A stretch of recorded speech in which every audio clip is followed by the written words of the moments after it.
Okay.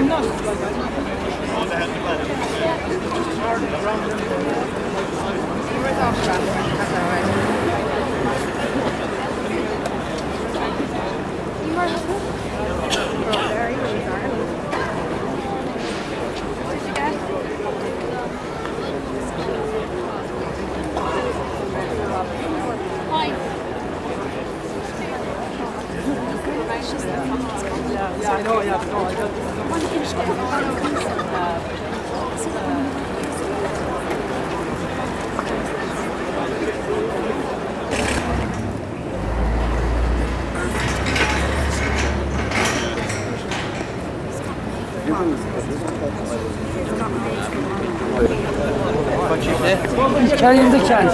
Come out and find me the chance. You were right. Yeah, I figured out.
Plenty of policemen involved. Yeah. On their glasses. Now you're going to use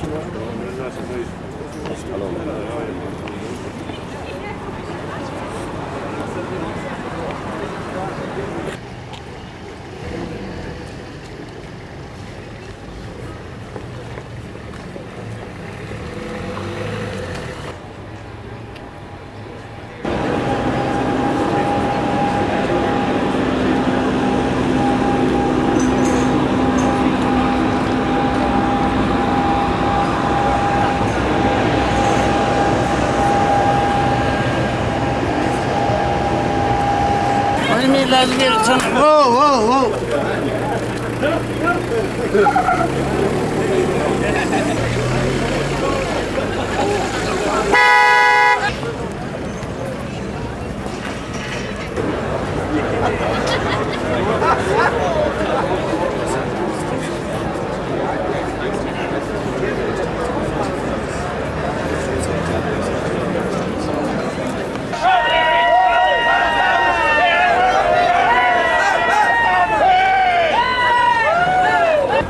No.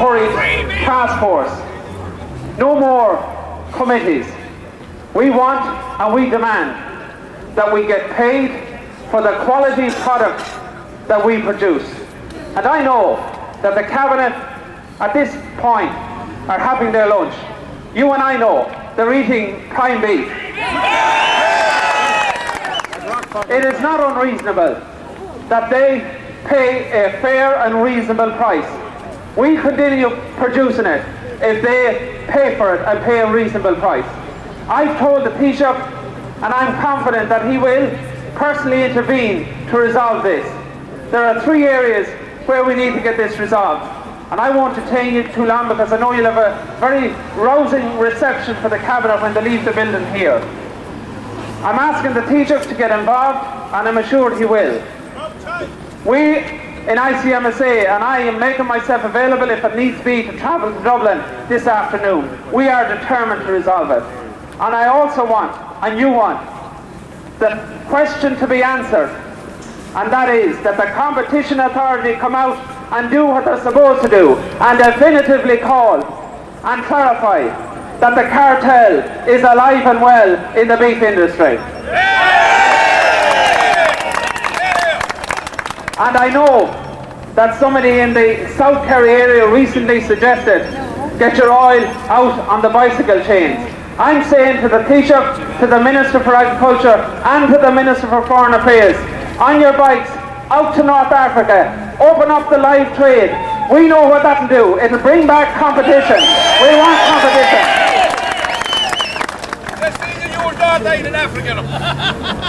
I want to conclude by complimenting everybody here. We gave a commitment to the Gardaí and those organising that we would organise ourselves, we would be dignified. We've done that. We've come here to do a job. We've put the message across. I want to see the Cabinet at their first meeting outside of Dublin to be determined as we are to resolve this and come up with a strategy whereby price transparency will be what they will deliver. And I'm asking the Minister for Agriculture to make sure that we're not back here in 6 months' time with another protest. We have work to do. Let's get back to our farms and do that work. Minister, Taoiseach, you do your job. I'm looking forward to you resolving this. We want it resolved. Thank you very much, ladies and gentlemen. And I know you'll have a rousing reception.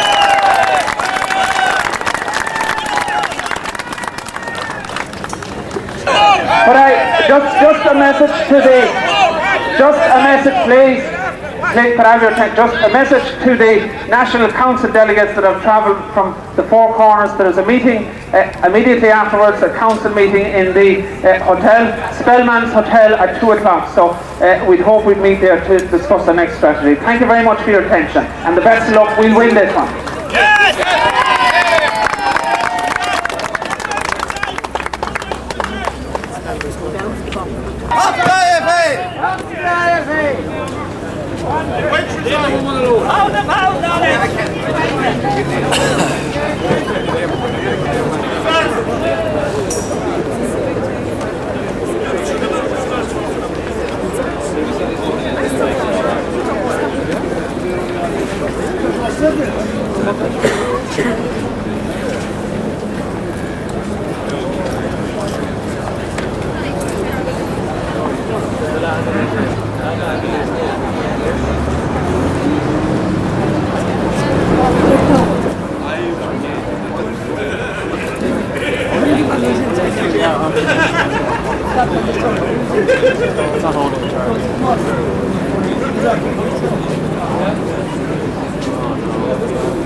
Every other country, pound and 10 in England now. Europe, 21.27 in Italy, 1.17 in Holland, 1.16 in Denmark, and our pound he's only trading today. You have to put 26 pence today on your pound, which is if we got a pound today.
We want to play cattle at 90 minutes. He's the No same. way. We have a sister by your rotation. He's not good for the country. He's not good for the country.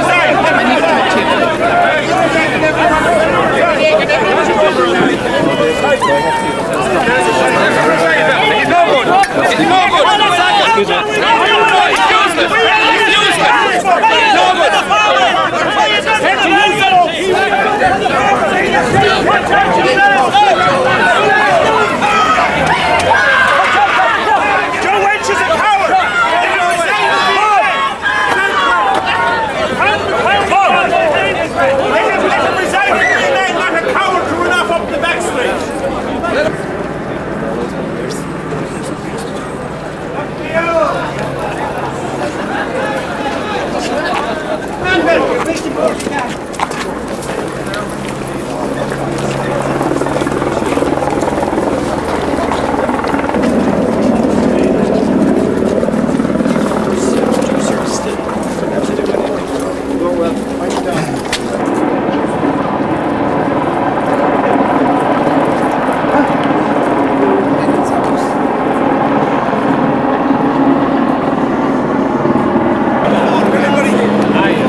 Is John here today? I will be well. We're all invited. You're all invited. John, you're up on 2 steps over.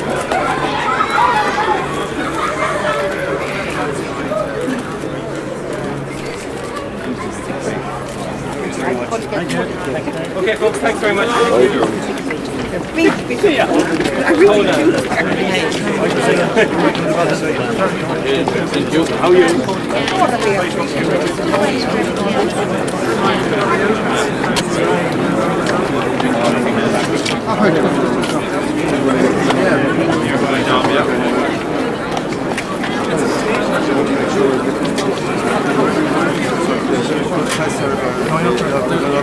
This is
you need to be listening to it to lift anything which might be of interest to you. Now, I consider it's supposed to be a quarter past 5.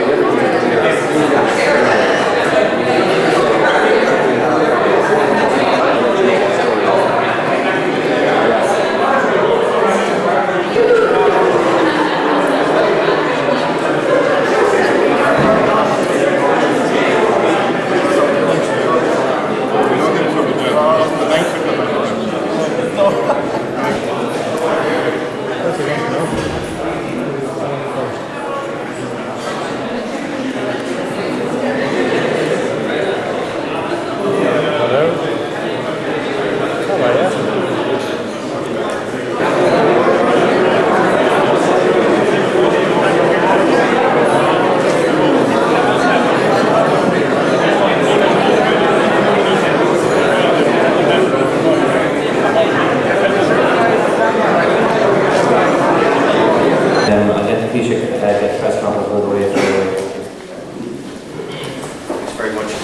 Sorry for delaying your reflection. Perhaps maybe just briefly go through a number of issues of the day. If you know back some time ago, the government gave a commitment when we successfully initiated regionalisation of the country into the two regions. We would go to those regions as soon as the National Development Plan was produced. When my colleague, Minister of Finance, presented it back on the 15th of November, we say that we'd go and discuss directly the regional and the operational programs that have to be prepared before the funds flow and before we get into active implementation of the plan. So our purpose today was to come here to meet the regional assemblies, to thank them for their considerable contribution to the work of preparing the national plan, and to discuss directly with them how we should go about completing the regional programmes and thereafter the monitoring, the role that they have in the monitoring of them. We also met the Western Development Commission, who've done a substantial amount of work last year and over the last number of years in their infancy, but particularly last year since the legislation was enacted. In the 3 workshops, we had an opportunity with all of the key people involved in this particular region, the border, Midlands and Western region, discussing the various issues with them. No need for me to go through that, I'm sure you've been listening to the questions and the issues. Of course, it also gives an opportunity to have, what is a rare occurrence, having a cabinet meeting outside of Dublin, and to have, I think, probably certainly the first one in the west of Ireland, on this side of the Shannon. And so that was our first meeting of the millennium, and we wanted to have it away from the capital as well. Also, I suppose today, if I can briefly mention the 2 issues of the day. We've been discussing the problems and the difficulties with the farmers. I met the IFA and the ICMSA today in quarterly meetings to discuss the difficulties. I suppose if I can just summarise that into 3 points. The first one, the Thomas has issued a statement. It's following the meeting today that an independent group would be appointed to examine the allegations of anti-competitive practice in the beef industry and to establish why there's such a large differential between the producer price and the prevailing consumer price. This, I think, is an important matter. It's an important issue that has to be investigated. Thomas has appointed 3 people to carry out that examination and to report back to her prior to Easter in 3 months' time. They're Mr. Kevin Bonner, Professor Shane Sheedy, and Colin McCarthy, and the 3 have agreed and they'll undertake that work. The second aspect, which has been of considerable difficulty for a number of years, in which the Competition Authority looked at but not able to conclude on, is to try to deal with the whole issue of the and that was the issue that the Competition Authority dealt with. But the second issue is that the farmers groups at IFA in particular had argued that we get some price transparency so that the figures that were known in the industry are known in the department, that those figures and those statistics are made known. So we decided in order to establish a price transparency, a price reporting model with independent verification to be set up. The Minister for Agriculture will be doing that. He has the data. It's a mechanism and a model that needs to be found to avoid what is the difficulty and the lack of confidence and trust between the producers and the processors. And of course, the third issue, our colleague Minister for Agriculture, Joe Walsh, who has been endeavouring to act as honest broker on an issue that is not his business. We're dealing with effectively two private sector outfits, farmers on one side and the factories on the other. But he's using his good offices to try to broker a compromise on the price of beef, or at least to try to assist in getting a conclusion to these discussions with all its difficulties. And those discussions have started back in the Department of Agriculture just a short time ago. Lastly, if I can, away from here today, the Secretary of State for Northern Ireland has announced a decision on the implementation of the patent report. I think you all know what I'm on record of saying about the Patent Commission and our support from it.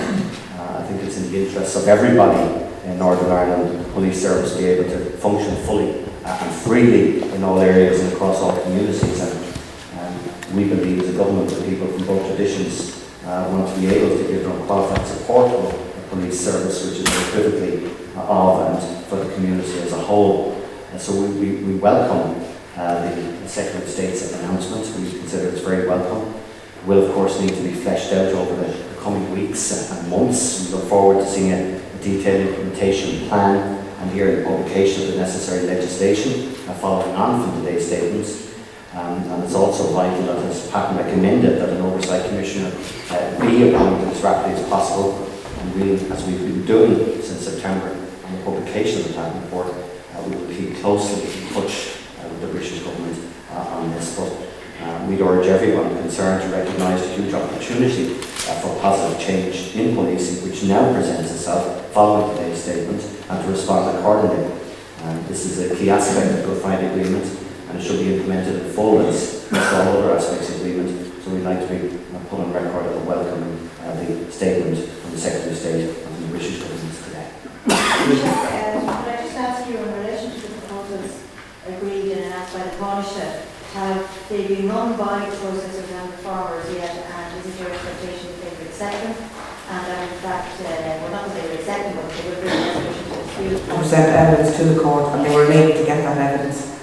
What we've now decided to do is to establish an independent group to seek to put together the evidence. If the Competition Authority were to carry out a study, they wouldn't be in a position to act on the findings. They would be precluded from taking any enforcement proceedings.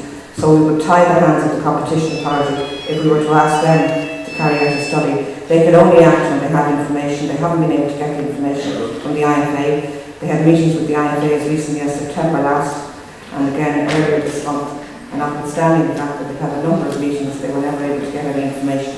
And the High Court said last week that there was no evidence to suggest a cartel, so the Competition Authority is therefore precluded from taking any enforcement action. This group are independent. It will be chaired by Kevin Ballaghaderreen, former Secretary of the Department of Enterprise, Trade and Employment. It will include Shane Sheedy, who has wide experience in agriculture and economics, and Colin McCarthy. They will have resources available to them to establish the facts, and clearly anyone who has any information, the Department of Agriculture clearly has information. That information is received on a confidential basis, so we have to establish whether or not they can use that particular information. But certainly anyone who has any information to suggest that there may be a cartel should bring it to the attention of this particular group. And the second issue we want them to look at is why there is such a wide differential between what consumers pay and what farmers are paid. And that, I think, is also of concern, and we hope that the group will report within 3 months. I suppose the second question, Mark, is that we think we're at that stage. The patent report is a very, very fine report, extremely comprehensive. I think everybody on the nationals and population believe that that will be the case. Subject to what I said, and I've seen the necessary legislation and the events unfold over the next period. We are reaching a time where people can have confidence in the reform force, and the British government, I think, have comprehensively moved work with the necessary items. And hopefully we quickly now get to the day where people on the new recruitment module that they're setting up, which probably will be later on this year and no longer than that. I hope the nationals are in great numbers putting their names forward. On Gloucester Development Association, must have done the board. As you're aware, nothing's happened yet. We do understand that the decision is imminent. Could you define imminent? Well, on that one, we had to have the agreement of the European Commission. We have been pressing for long and hard to do that, and I think you're familiar with all of the aspects that they have to be satisfied with. Imminent as we hope to get the final ratification that next week. We just would like to have it today, but that wasn't possible. And in terms of resources, I just make one general point to maybe ask Noel Dempsey, which and the others, but again, I did hear what people said in here, but I also listened very carefully that all of the organisations, all of the groups are beginning to realise the enormity of this investment. They are beginning, and as many of them said today, using their own word, of just the kind of resources we're talking about. The resources for this region now would have been double what it was for the entire country back a decade ago, or on the last stroke in 94 to 99, bigger than the entire country put together. So there is this huge opportunity to deal upfront with the economic and social issues. And while 7 years sounds a long time, as we all know, it's a very short time. So I think the input and the real reason we wanted that dialogue here today and interaction is so that we genuinely will have operational programs that reflect the requirements and the objectives and the ambitions of the region, and we hope to have those through the Minister of Finance somewhere in late spring. I'll ask Noel maybe just to mention some of the infrastructural issues. I think I said in another part of the day that our desire is to get things not just fast, but to get them right in the first place. I think all of the groups and the local authorities and regional assemblies have an assurance from me and from the government that the plan is now in place. The implementation of that plan is going to take place over the next 6 to 7 years, and the money will be available as it's needed. And part of trying to make sure that the money is spent, it's spent in accordance with plans that are laid out. We've already asked over the last number of years local authorities to plan in advance, the National Roads Authority to plan in advance, to put planning and design in place, which they've done on a number of key infrastructural projects over road projects. The same is happening with local authorities. So I have no doubt that as the money is needed over the 7-year period, it will be available. Perhaps the bottlenecks that existed before, I think it's fair to say existed because bodies like the local authorities and the National Roads Authority were not sure they were going to get money. So they only planned almost on an annual basis. They know now that they can plan on a 7-year basis, and that will ensure the delivery of the infrastructure, and the money will be there for them. Okay, that's it. Well, thanks very much indeed for your attention. Thank you. Thank you very much. I see you.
Thanks, John.